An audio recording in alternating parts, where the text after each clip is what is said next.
Hello, everybody. Welcome back to the Entrepreneur Hour. Today we got Tomas Ramos. What's up, Tomas? How you?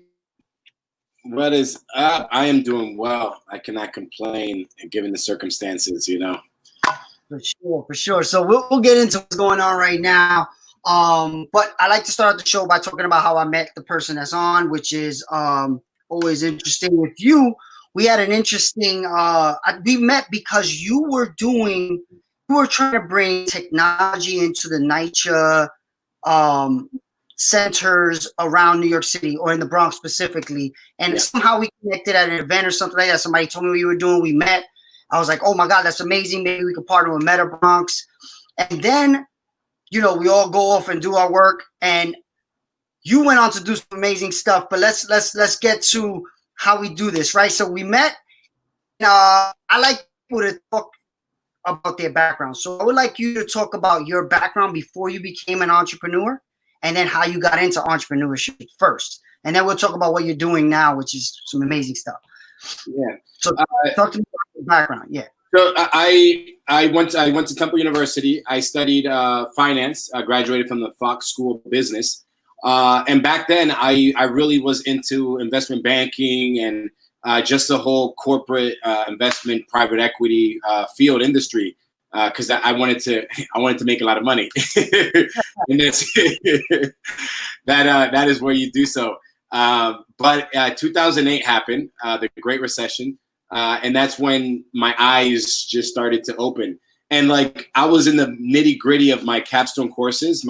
I was a junior at Temple in 2008, so it was just so cool to actually learn what was actually happening while I'm getting educated at a university. And that's when my eyes just opened up, to how our corporations have been profiting off of our low-income communities of color, corporate greed and all of that.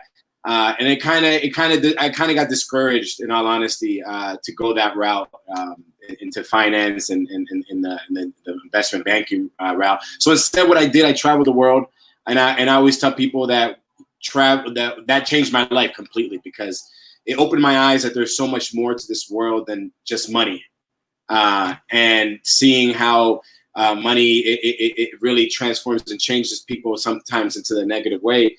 I didn't want anything to do with that, so I came back after traveling the world, and I wanted to do something more meaningful with my life, and that's serving our community, specifically with our youth, and that's how I sort of got into doing nonprofit entrepreneur stuff. And I incorporated my first nonprofit my senior year in college in Philadelphia, and it was called Green Student Housing. And what the objective was subsidized housing for low-income college students and creating these units in a green, environmentally efficient way. This was in 2010, by the way, before the whole new Green New Deal and all that. I was already ahead of the curve, Gotta happen.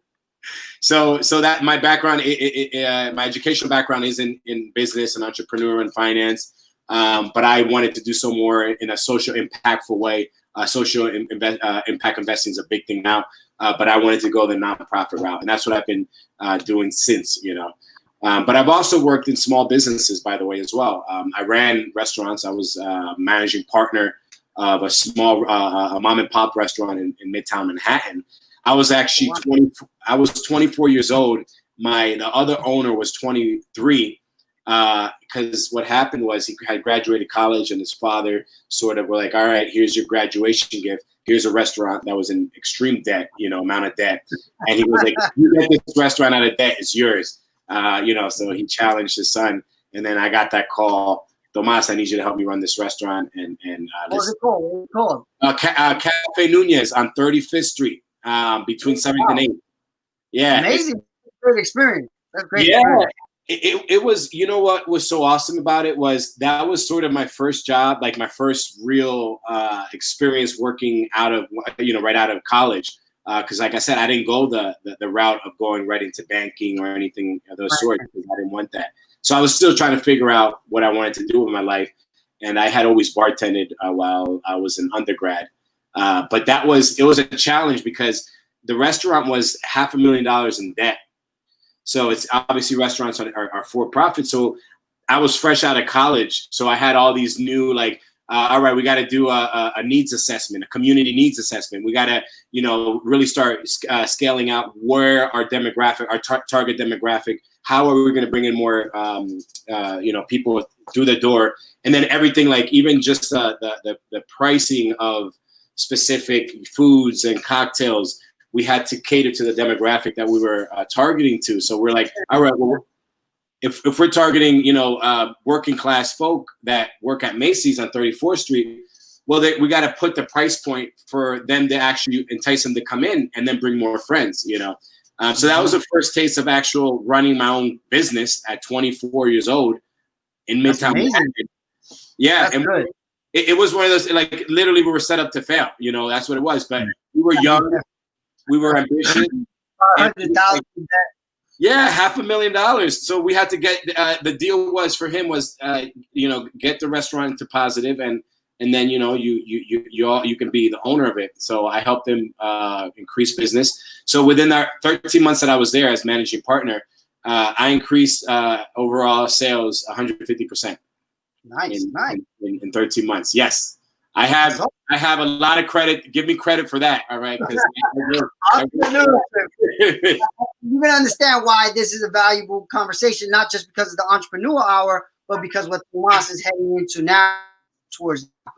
So, okay, you became an entrepreneur, a restaurant. What was your story on how you went from restaurant to trying to create a technology hub inside of NYCHA projects in the Bronx? Yeah, how the world works, right? So I started working with young people at this right after I actually left that restaurant. I took a little break and started working at an international school, and I fell in love with working with young people. I was 25 at that time. That was 2012, and it was the best time of my life. International students were coming from all over the world to learn English and learn the American culture, and I just vibed so well with them, the energy. And that was something that I knew I found my passion, was working with young people. Technology for me came sort of later on in my life. Before, like undergrad, I was never really into technology. I was never really into that kind of things. But I started to just see the route that our country was going. And I started to personally get invested in technology. Now it's my passion. So how do I get to working with international students to where I'm at today? Well, it came to a point in time after 3 years of working with international students, I said I wanted to work more in my community with people that looked like me, that did not have the same opportunities that I had. And I wanted to bridge a gap of poverty to prosperity through educational structures, through technology, because that's the future. When you look at our low-income communities of color, our communities where we live, we don't have the access to broadband. We don't have the access to technology. So this opportunity presented itself at the Bronx River Community Center. And I've never, in case people don't know, New York City housing, most New York City housing projects have community centers. There's 189 NYCHA developments citywide. And there's a little bit over 500,000 people in public housing. So my vision and my goal is still to take children that are born in poverty and born in our public housing and get them out of public housing. Because let's be clear about something. Public housing was never meant to be passed on for generations. It's supposed to be a stepping stone until you get on your feet and then, work your way back into. I heard a crazy stat one time that said, if you're born in public housing, there's like crazy stats against you. Like the percentage that you will get all these things is like just because you were born there. You're born. Crazy. It's tough. It's tough if you're born into that. It's like I always tell people, children do not choose who their parents are. Children do not choose where they're born. They don't choose their zip code. And I was born in Washington Heights in the 80s, the war on drugs. My father was part of that and everything. So I'm just like, I was able to get out because I had a mother I always tell people, if it wasn't for my mom, I wouldn't be here today. She fought hard for us while my father was incarcerated, moved us, around and sheltered us and put us in a good education system. And that's what I wanted to give back, in the sense of, I know education is a true equalizer. We need to build education equity and through technology. And I knew that I knew back then when I started that technology is the future. I know that automation is coming. It's inevitable. So 2016, when I started working at the Bronx River Community Center, I made it my goal from day one. I saw this beautiful community center inside of the projects. I'm like, I have an opportunity with this facility in our community to actually get children out of poverty. That's how my mind works. How are we going to get children out of poverty? Creating the infrastructure, the technology infrastructure, paired with the programming, the software, and the staff to execute the programming and get our young people on the right track. With coding taking over, and artificial intelligence, which I geek out with artificial intelligence all the time. You go back and forth with it. That's my jam. It's something that I always had a vision for the next Mark Zuckerberg, the next Elon Musk to come out of our community, but look like us, be our skin color. Que tenga un nombre, Latino, Afroamericano. Zuckerberg made Facebook. He was like 17 years old. He was a freshman in college. And my thing is like with Bill Gates and Mark Zuckerberg and all these tech entrepreneurs, it's like they had access because they grew up in a middle class community. Like let's be clear, they weren't they didn't grow up in poverty. They grew up in a middle class community. They had access to good education. They had access to resources so they can actually start working with it. My thing is let's give our young people different opportunities because all our young people want to do is play basketball because that's all they know. Yep. In my community center, there's rooms everywhere. And that's the thing. Like this community center that I was running has a beautiful basketball court. And I said from day one, I'm like, I don't want anything to do with a basketball court. My thing is it's twofold. Number one is getting our young people in our community center is the most important thing because we don't want young people out in the streets. Wow. So let's get them inside our community center. Now that we have them in our community centers, let's provide programming that is going to spark their interest and actually make something tangible out of it.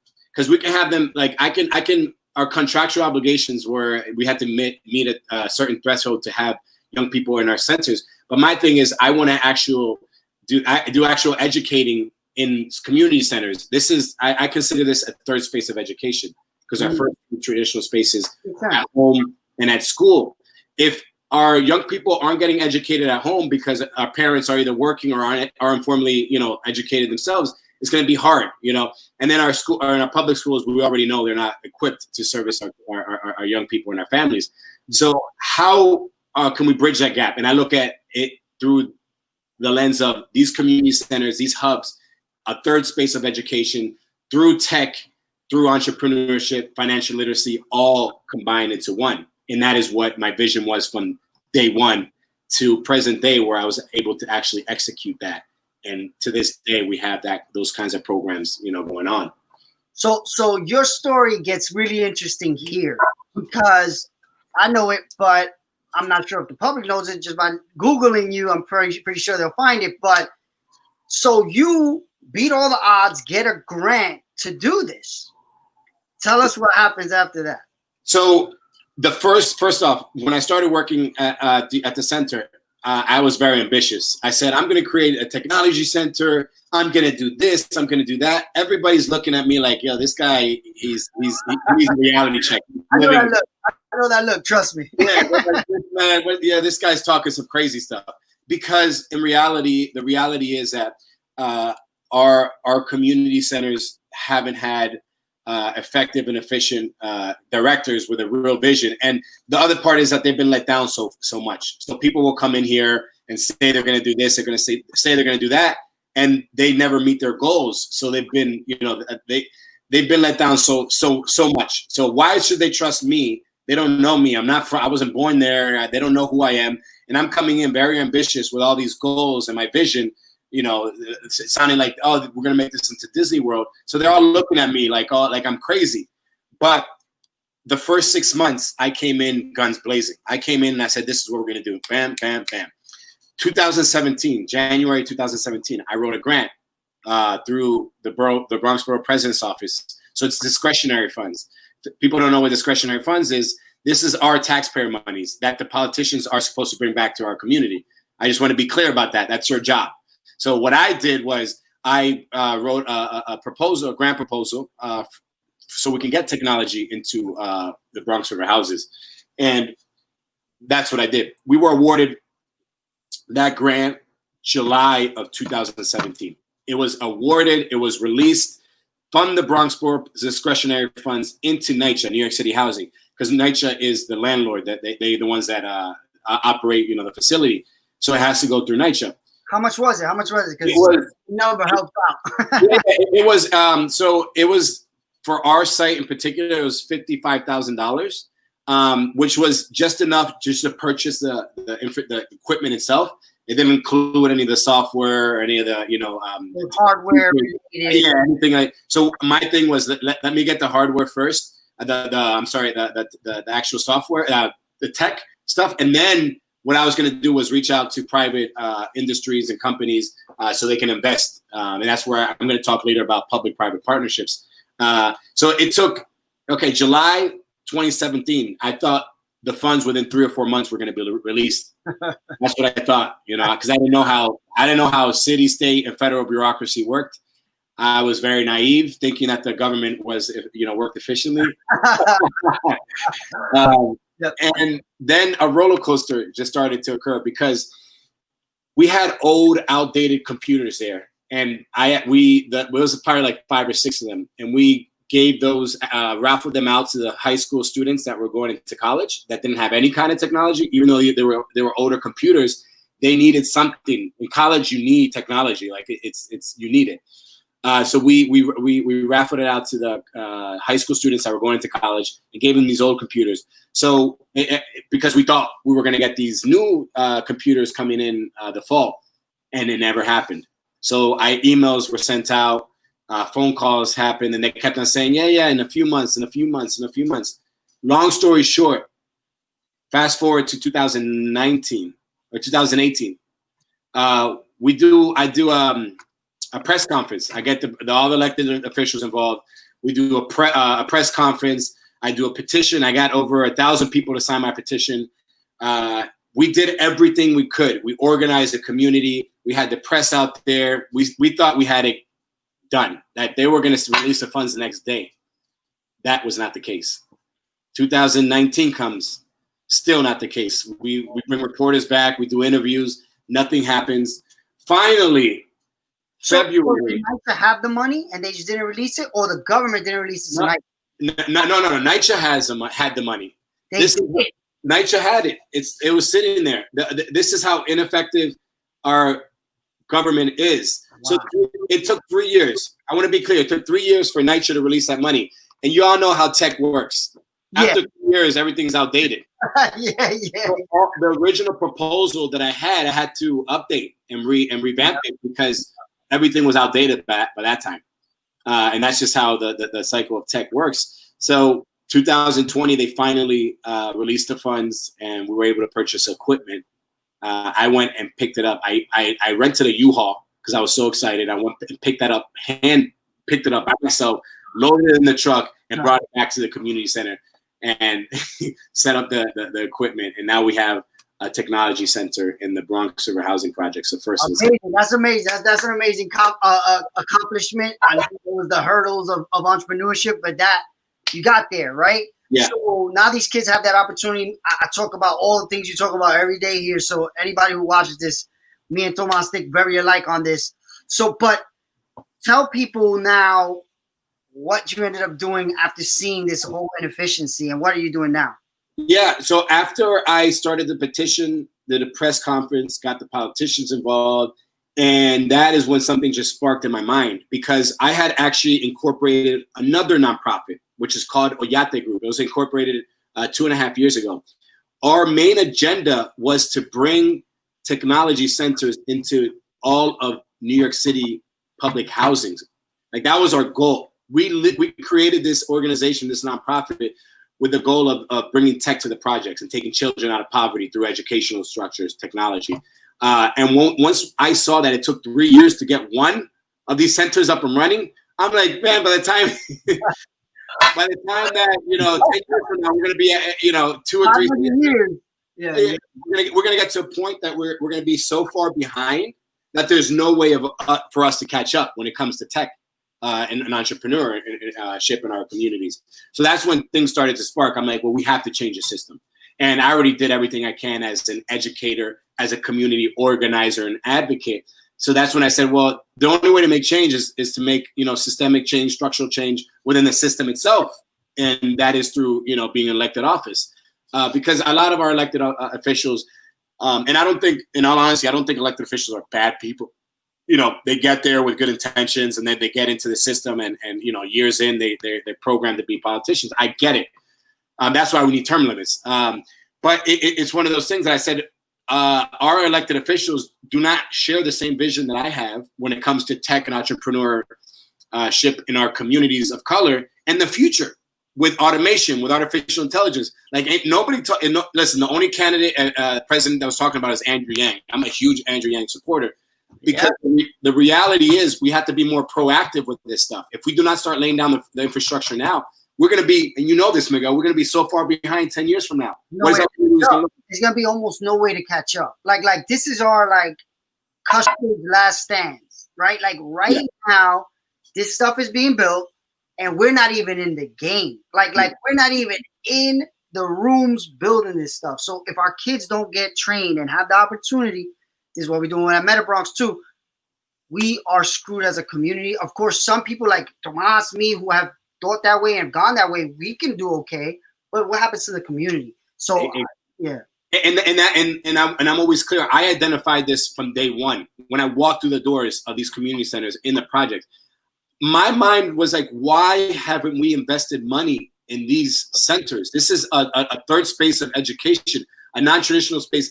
We've already seen how DOE has failed us. We have to think outside the box. We have to think holistically on how we're going to serve the whole child, our whole families. Where are our families? Our families are in public housing.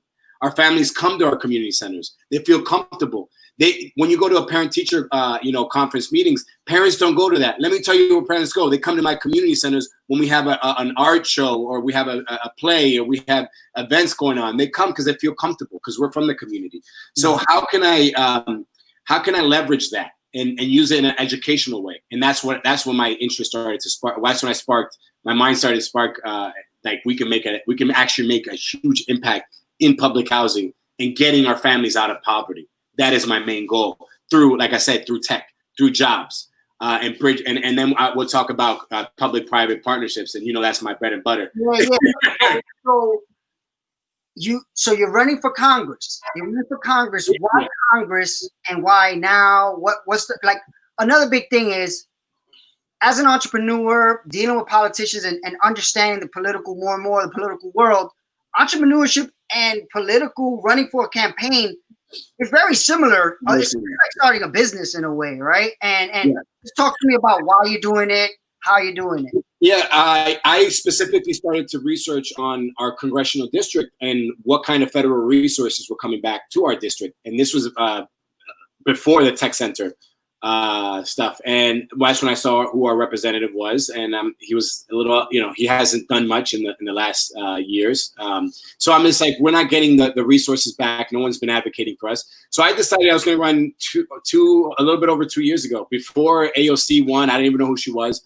I decided that we needed a federal representative that was going to advocate and fight for federal resources to come back to our community and for policies like creating tech centers in public housing and fighting for the everyday person, because I was living it. I was working in public housing, which is it's tough to work in.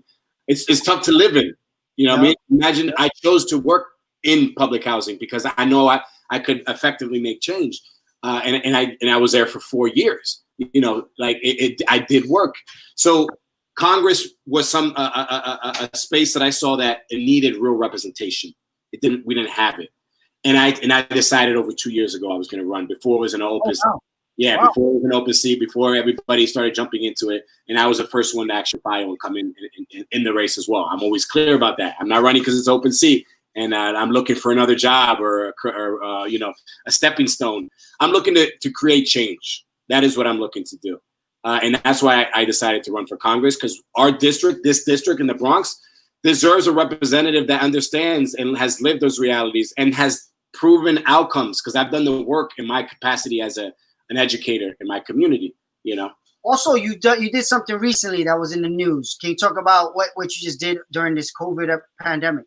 Yes, and then that will probably lead into the public-private partnerships.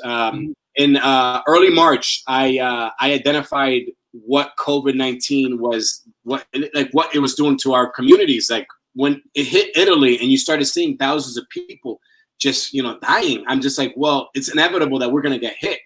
The Bronx, we're ranked 62 out of 62 as the unhealthiest county. Wow. This is a fact. Prior to COVID-19. The borough of the Bronx had 205 ICU beds.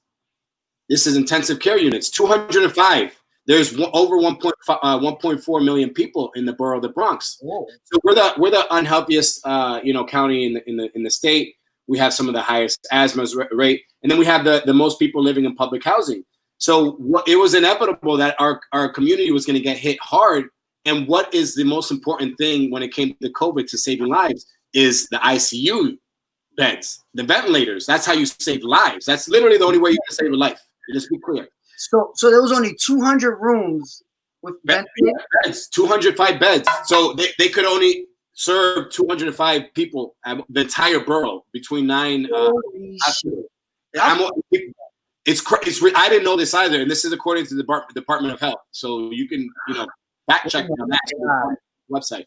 I didn't know this. I'm not a health, I'm not in the health field, but I started to do that research, and that's when I knew that we were going to get hit hard, and we needed to do something because the politicians weren't talking about it. We had Governor Cuomo talking about how we needed to increase bed capacity, but he wasn't releasing or allocating any financial resources to do so.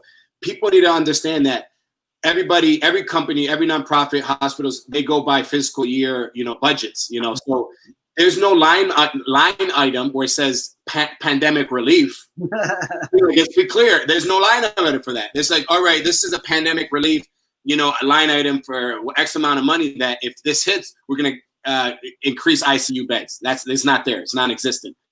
So what we needed to do was to bring in money as quick as possible to our hospitals so they're able to convert units into ICU beds to save as many lives as possible. Sure. So that's what I actively started doing. I actually put a pause on my campaign.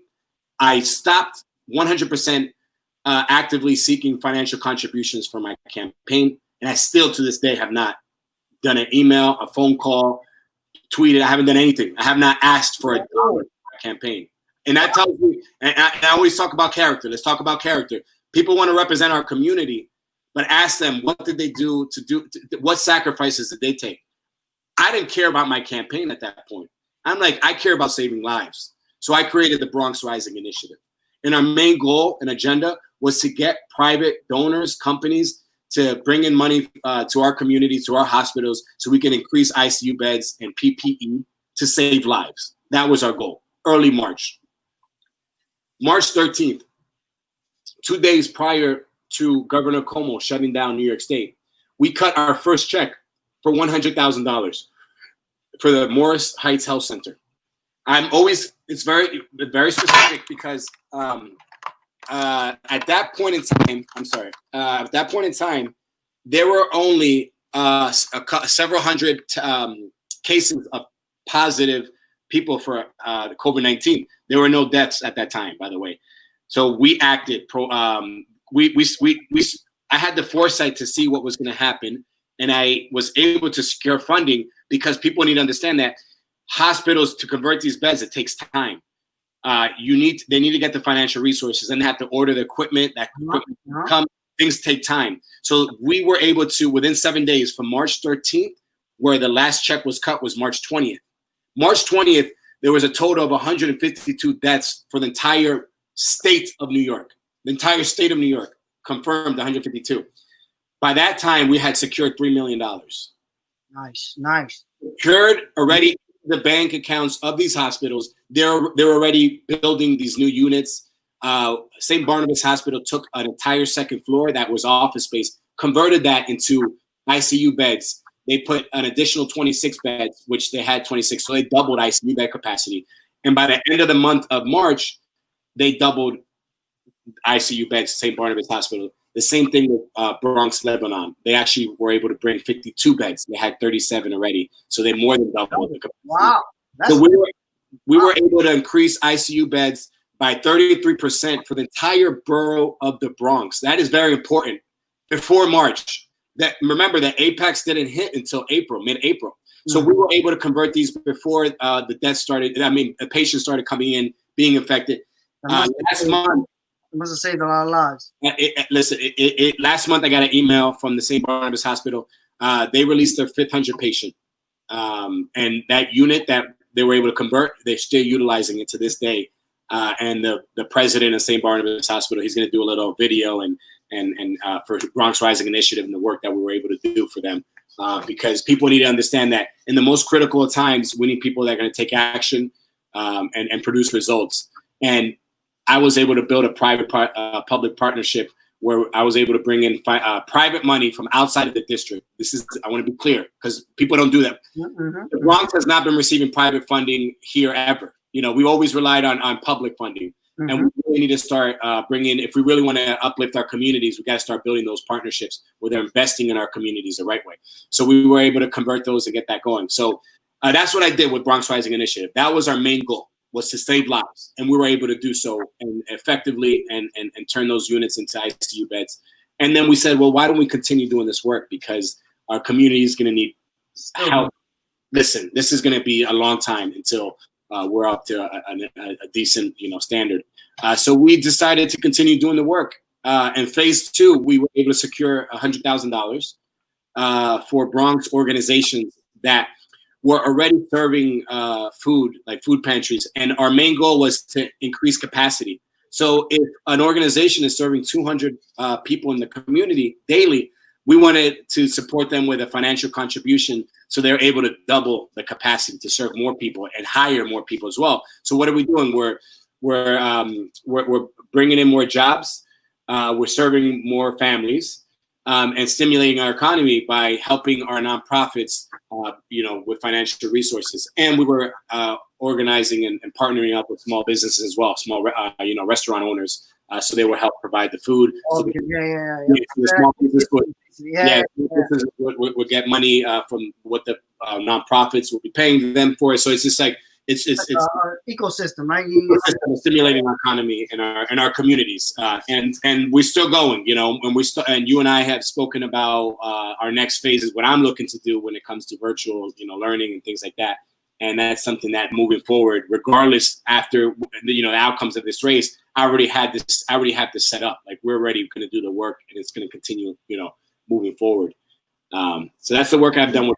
That's amazing stuff, man. Like if people haven't heard about it, I'm glad they're hearing about it because it has to be told. The story has to be told. I know it's on news publications, but not everybody gets to. No, it was, and let me be clear. No Bronx local newspaper media picked this up at all. No, the media that picked this up was in Dominican Republic because I'm Dominican.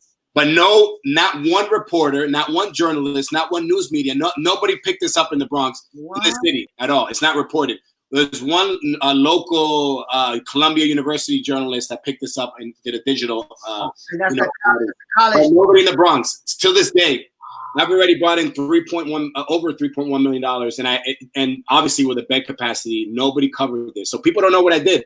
People are like, oh, who's Tomas? Why is he doing? It's like this is what I did, and it's important. People need to know because it's not fair for our community. They don't know what's going on, and people need to learn that our health system was so flawed. And seeing how efficient private-public partnerships work, we can get things done. And that's a main tangible thing to get out of this is.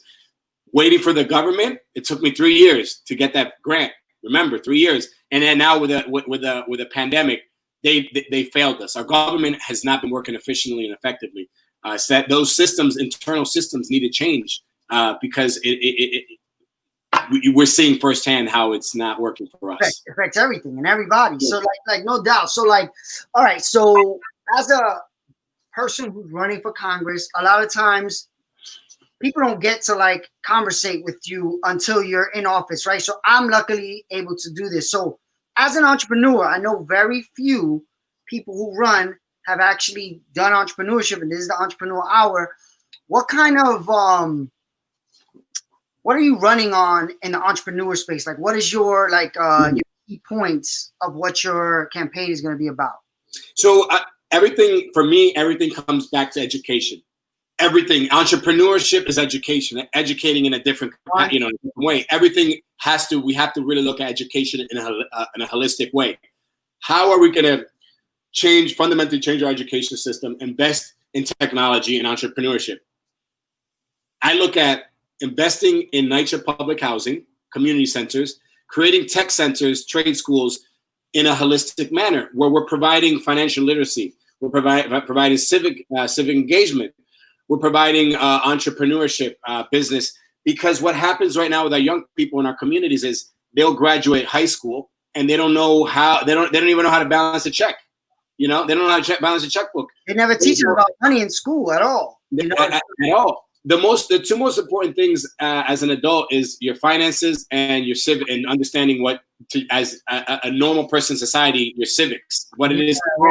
You're paying taxes. How do your government view from society, right? Like if you want.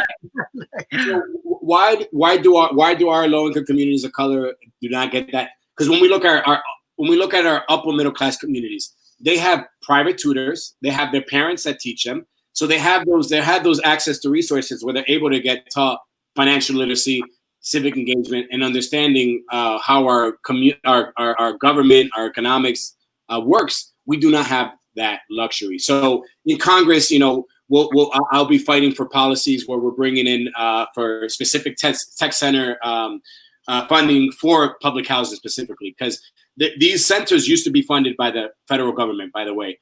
There used to be programs, and they started just getting cut.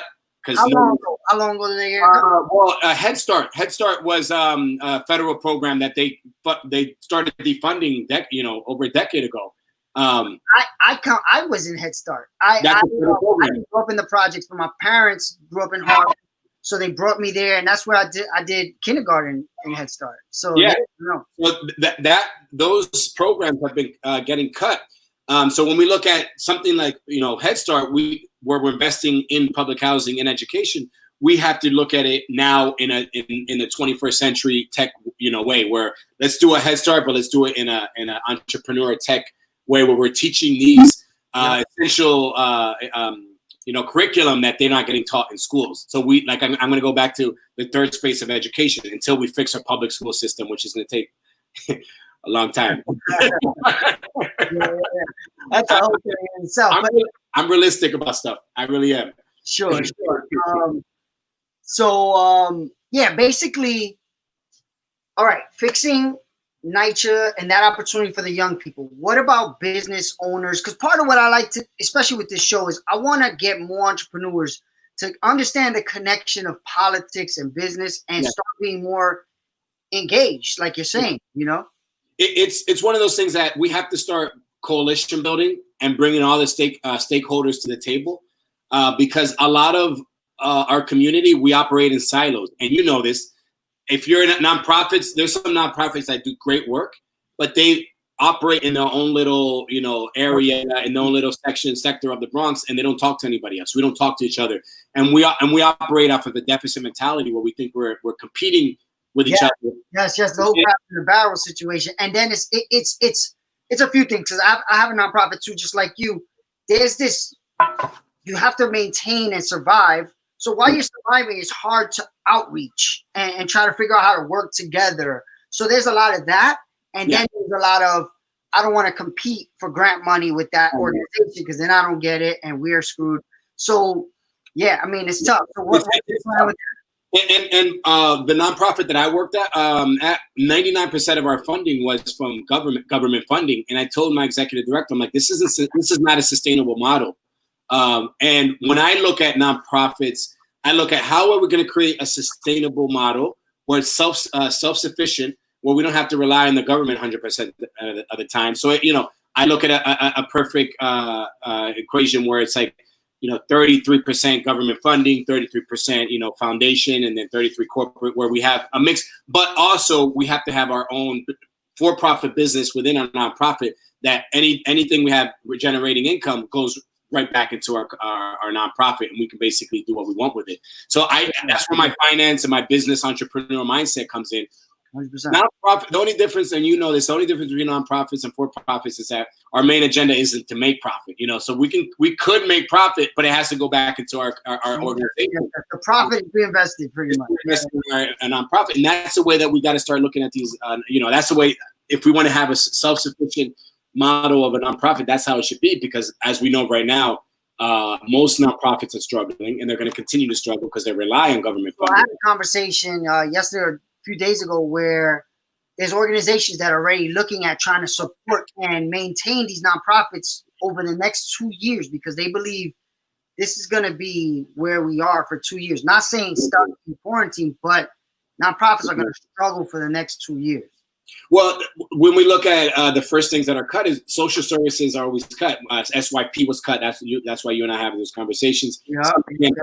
So all of these programs that most nonprofits are expecting to get when fiscal year July comes, they're not going to receive. So they're already laying off people. And the only people that are going to stay working are the administrative staff, the executive directors, and the upper level. I think a lot won't survive, because what happens in the summer is a lot of nonprofits make most of their money in the summer. Yeah. Of, dealing with the children. So, and that was the case for Meta Bronx too. We had to pivot and figure out another way, and we're going to announce that pretty soon. But of what we did, but not everybody could do that.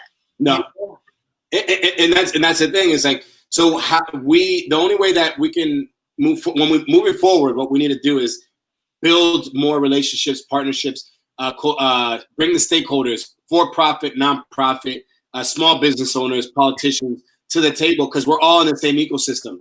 It really truly is one. It's a wheel, and we're all in that wheel in one way or another. We need these services. For-profit companies have the resources to invest in our communities, and they need our community to continue, self-sustaining themselves. So it's an ecosystem that we really need to start looking at in a holistic way when it comes to public-private partnerships. And I want to touch upon something that was very controversial about a year and a half ago with Amazon. Because people need to understand Amazon. Yes, is Jeff Bezos the wealthiest person in the world? Heck yeah. Does he treat his employees some like crap? For sure. And that's where as a federal elected official in Congress, we'll pass policies to ensure that people have a living wage, healthcare, has the human right needs that we all deserve. But they also employ a lot of people.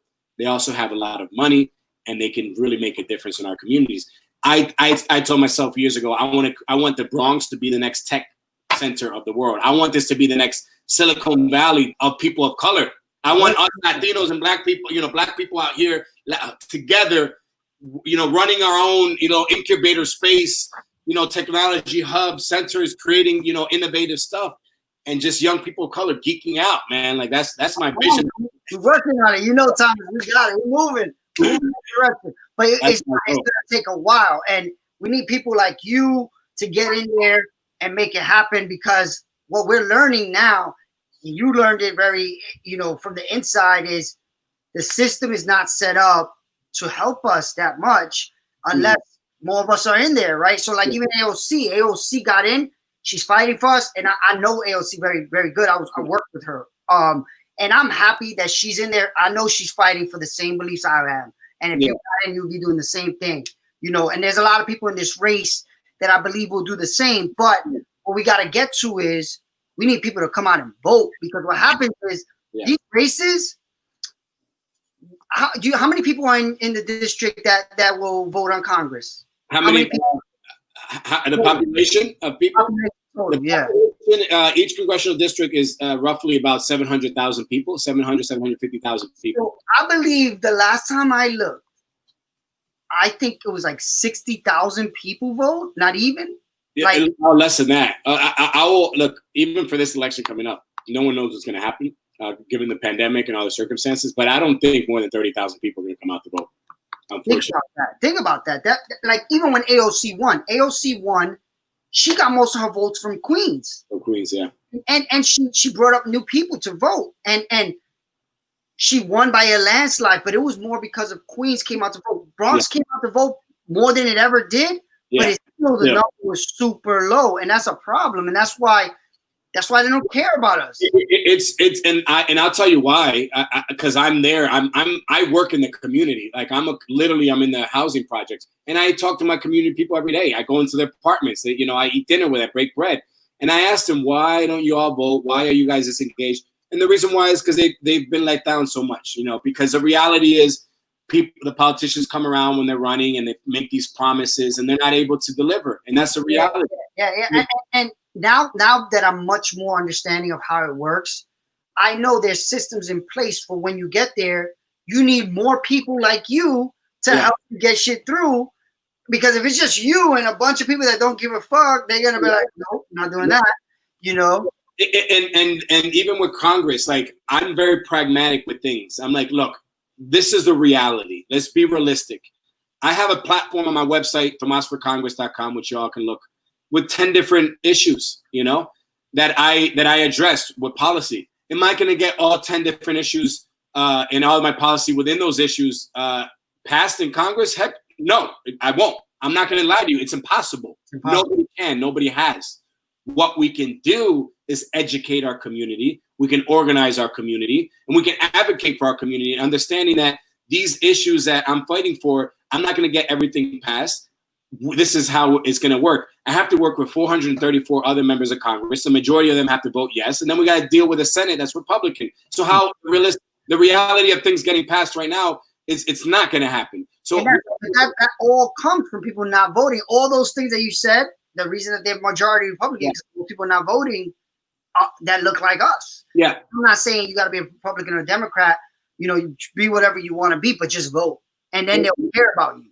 They'll care about you. And that's the thing I told myself with this race from day one is I'm not gonna lie to my community, because I felt the same way. I didn't vote for 10 years, by the way. The reason why, because I felt like the majority of the people in our community, people don't vote. I felt like the majority of them. Yeah. I voted for Barack Obama in 2008. 10 years after that, did not vote. Yeah. No doubt. I mean, at the end of the day, we're only really taught president, vote for president. Yeah. That's not really what changes things. Not at all. It's the lower levels that are high level to you. The president could affect very little in your area, but those people in that local level, and I'm learning this now as a 40-year-old person too. I didn't know this. They didn't teach me this, or maybe I just didn't pay attention. I'm sure they tried to teach it to me, but it was boring. So realistically, seeing young people that look like you in there is going to change how people, like AOC, whatever way ever you stand in political, now young women that are Hispanic know a person that looks like them in there and are paying attention, even if it's this much more. So now if it's a person like you, if a black person, it just starts to make a little bit more difference. If once they get in, they still try to keep that community connection, which I know can be hard too. It can, and like I said, I've never held elected office, so I don't know. I'm just speaking of from the other end of actually being in the community doing that work. And once I get into office, once I get elected, I don't know how things are going to be. But my thing is, we have to educate, we have to be honest with our community and what we can get done. Right now, we're doing a lot of outreach, obviously because I'm running, and a lot of the issues that people are bringing up, they have issues with Section 8, they have issues with education, after school program. I'm like, can we solve all those problems? Because there's people telling me, Tomas, if you help me with Section 8, I'm going to vote for you. I'm like, look, I can't help. Like, I can help you advocate. I can help you get the resources. I can help you guide you the right way. But I can't physically do anything about that. You know what I mean? So, and that's the thing. It's like I want politicians to be honest with people, because if you say, oh yeah, I promise you that. You know, it's an education process, right? It's just because they don't really understand how the system works at all to think that you can do that, right? Like it's so, and it's not their fault. I don't know how it works either, but I'm not in that position to know, and I'm not in a position to need to know. But there's no real place to find that out. How I find it out is I call my friends who are in politics, like, hey, how does this work? Oh, boom, boom, boom. But not everybody has that, right? So I've been trying to get every politician to create a one-on-one relationship, even when they are running. Yeah. Because if you tell me I can talk to this person. Like, how many politicians can you really talk to, right? Like, and I'm not saying you're going to talk to everybody in your district. That becomes impossible. But if there's a connection to your office, then it's something where it's like now more understanding of why I want this person in, because it's like they're my friend. I want my friend in there so they can help me if I need help. Yeah. No, right? and yes, to your point. And that's why, like myself, I'm very accessible. I'm on my social media. I answer my DMs. I'm like, and people are like, is this really, last night somebody, is this really you? I'm like, yeah, this is me. I'm like, this is me. And also this week I was doing deliveries because I was calling voters and asking what their needs. Some people needed this, some people. So I made some deliveries, personal deliveries, and they didn't think like I was going to show up. Like, oh, you're here. I'm like, yeah, I'm here. Well, I mean, that's amazing. Like, at the end of the day, I know a lot of people are trying to get this seat. This is a like historic level race, right? There's like a lot of people in this race, right? Well, yes, because it's the first time that's been an open seat for 30 years, and you know, it's just the South Bronx, and I guess it is. It is a historical seat in the sense of we actually have an opportunity to make a change and a difference, like moving forward, because we've never had that opportunity in the last 30 years. And the way that things are going and our country's going, we can get a fresh voice, a new vision, and make sustainable structural change in our community. So it's important that everybody gets educated about the candidates, what they've done in their past, what they're doing during the pandemic. Because let me be clear about this, Miguel. If you ain't doing anything during the pandemic, you're in office. Let's be clear. Let's just be realistic. If you ain't doing anything now while the pandemic is going on, if you ain't gonna do it when you get the seat. So that's the other thing people need to understand. Just because you like somebody is cool, but we actually need people that are gonna produce results, you know. But you bring up a good point, but think about even you, right? You did something that was amazing and there was no press on it. So how would they even know? Like, let's say they were researching it. They wouldn't even know, you know, so that's the problem. And well, that's why I'm doing, podcast with you, so people can know. I get 1 million views a day. Don't worry about it. This is gonna go viral. This is gonna go viral. All right, last 10 minutes. What would you want to tell the people? Of course, I'll put up your website. Anything you would like people to know about you to help, whatever it is you do. Help you. I want people to understand that change is not going to happen today. It's not going to happen tomorrow. Change is going to happen by us organizing and educating each other and being realistic on what outcomes we can produce in the future, in the long run. When we look at 10, I always say 10 to 15 years because that's how my mind works. I'm like, what can we do right now that in 10 to 15 years are going to produce good outcomes and get our community on the right way? Public-private partnerships. Why do I say this? Because I want people to know and be very clear. The federal government is not going to bail us out of poverty. That is not going to happen. Let's be clear. And you know this, Miguel. Everybody should know. So as an elected member of Congress, you're one vote out of 435 members. Why is that important? Because I have very ambitious, progressive policy goals I want to get accomplished, but I'm also realistic about it. When I get to Congress, I'm going to continue doing what I'm doing right now. I'm going to continue advocating and bringing in financial resources into our community for our residents, for our small business owners, so we can actually make structural change. When I look at education and tech, I look at we need to partner up with the Apples, the Googles, the Microsofts of the world and start really building a pipeline from poverty to prosperity through educational structures when it comes to tech. I want to call Jeff Bezos and have a meeting with his upper management and say, you can invest in our communities, but this is what you have to do first before you come over here.